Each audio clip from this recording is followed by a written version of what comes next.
नमस्कार, खबर control news में आपका स्वागत है। आज हम आजाद समाज पार्टी के विधानसभा प्रत्याशी अरुण कुमार जी से क्षेत्रीय मुद्दों पर सीधी बात करेंगे। अरुण सर, खबर कंट्रोल न्यूज में आपका स्वागत है सर।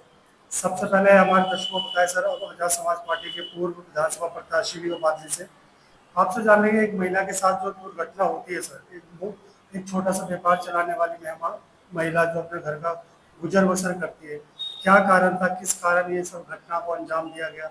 सुनने में आता है जो मकान मालिक थे उसी के रिश्तेदारों ने सारी घटना किया है। इसको लेकर हमारे दर्शकों को साझा करें सर। घटना प्रिया जाटव के साथ हुई थी।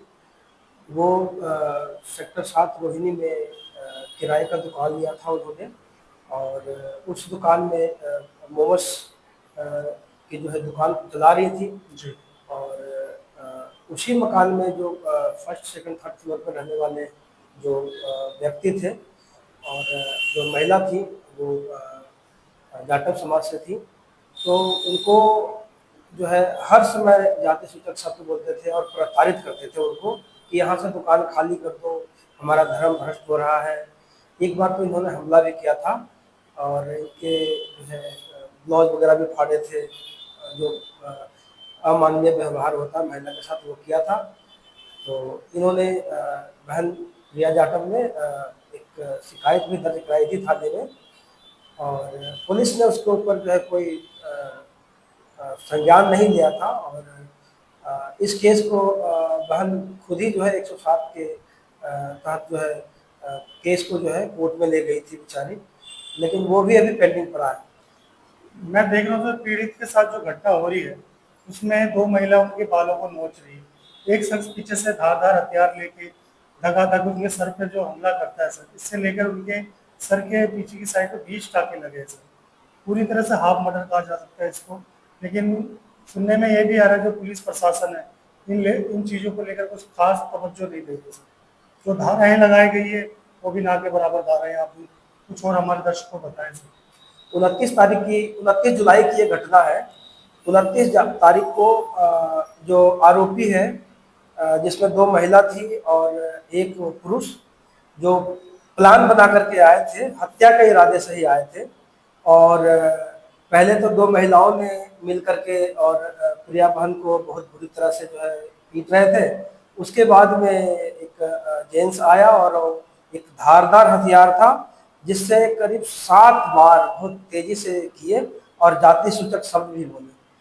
उसके बाद में जब महिला बेहोश हो जाती है तब भी लास्ट वाला वार कर करके और वहाँ से जाता है। महिला बेहोश होती है उसके बाद भी वो वहाँ से वार करता है ताकि वो मर जाए। इस तरह से शायद वो कर रही होगी, मारने के लिए आए वो आपको एक तरह से। जी हाँ, जी हाँ।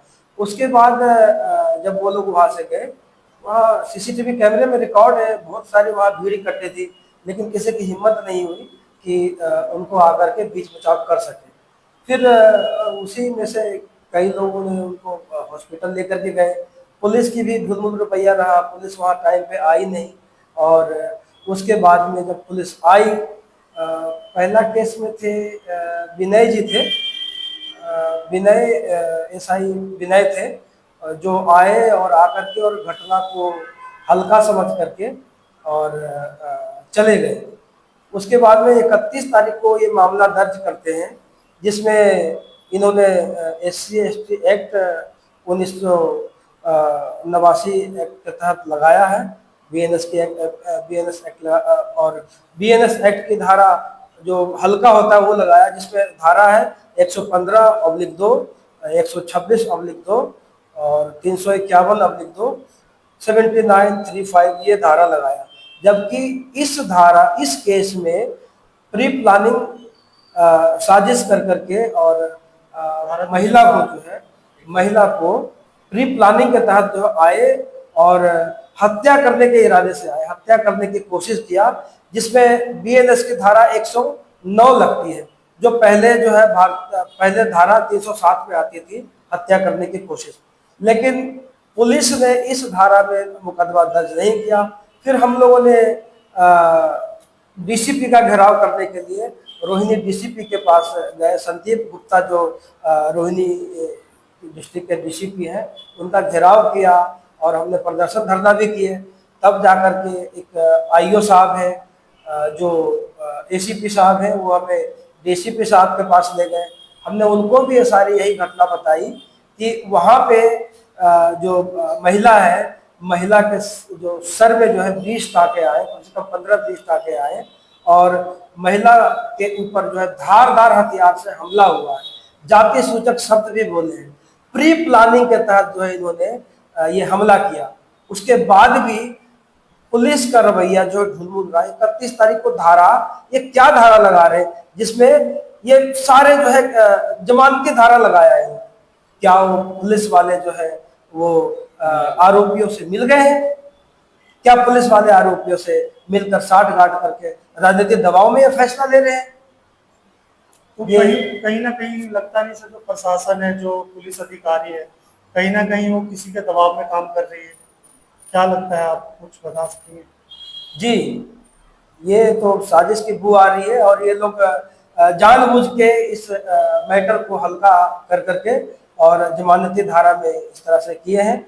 हमने जो है कल 164 में जो है मजिस्ट्रेट के सामने बहन प्रिया का जो है बयान दर्ज करवाया है, और हम तो डीसीपी साहब से भी अनुरोध करते हैं कि आप जो है इसको जो है हल्के में ना लें, और अगर अपराधी जो आरोपी है, अगर उसको आपने जो है अभी गिरफ्तार नहीं किया तो हम आगे और भी बहुत बड़ा जो है प्रदर्शन करने वाले हैं आपके खिलाफ। इसलिए आपसे आग्रह है महोदय कि इन आरोपियों को तत्काल गिरफ्तार करें। एक घटना संज्ञान में आया था जिसमें डीसीपी रोहिणी ने जो है अपने ट्विटर हैंडल पर लगाया है जी, और पेपर के कुछ कटिंग है उसमें लगाया है। 9 जुलाई की एक चोरी की घटना है जिसमें पकड़े गए जो आरोपी है उसका नाम जो है नीरज है, और पुलिस ने आनंद फानंद में चार्जशीट 1 महीने के अंदर में दायर किया, और दूसरे महीने में जज साहब ने बीएनएस की धारा के तहत जो है 3 महीने की सजा सुनाई। तो हम उम्मीद करते हैं कि हमारी बहन प्रिया जाटव को भी बीएनएस की धारा 109 लगा करके और जल्द से जल्द जो है इस केस पे चार्जशीट फाइल करे और आरोपी को जल्द गिरफ्तार करे, ताकि हमारी बहन को जल्द से जल्द न्याय मिल सके। आपसे जानने की, जो महिला पीड़ित है, उसके हस्बैंड से आपकी कभी बात हुई इन समस्याओं को लेकर? क्या कहना चाह रहे हो? हाँ, जब 164 में जब हम मजिस्ट्रेट के समक्ष जब बयान दर्ज करवाने के लिए पीड़िता प्रिया जाटव की जब गए थे, तो उनके हस्बैंड दीपक जी के पास किसी जो है उस थाने से संबंधित पुलिस वाले का फ़ोन आया था। उनका कहना था कि जो उस थाने का एसएचओ खालिद हुसैन है, उनको शायद लाइन हाजिर कर दिया गया या सस्पेंड कर दिया गया, इस तरह से बता रहे थे वो। और इस केस का जो पहला आईओ था जिसका नाम विनय था, सब इंस्पेक्टर एएसआई, उनको भी इस केस से सस्पेंड कर दिया गया है या फिर लाइन हाजिर किया गया है, इस तरह से पीड़िता के पति दीपक को बताया गया है। ये जानकारी उनको कहाँ से प्राप्त हुई? ये उनके जो स्थानीय जो उस केस का जो आईओ है, और उस केस में जो महिला पुलिसकर्मी है, वो जो लेकर के आए थे 164 में मुकदमा दर्ज जज के पास बयान दर्ज कराने के लिए, उन्होंने मैसेज शायद फॉरवर्ड किया है, और वही बात जो है हमें दीपक जी ने, जो पीड़िता के जो पति हैं, उन्होंने बताया है। उम्मीद करता हूँ कि डीसीपी साहब इस केस में गैर जमानती धारा लगाएंगे और पीड़िता को इंसाफ देने का काम करेंगे। बहुत बहुत धन्यवाद। धन्यवाद सर।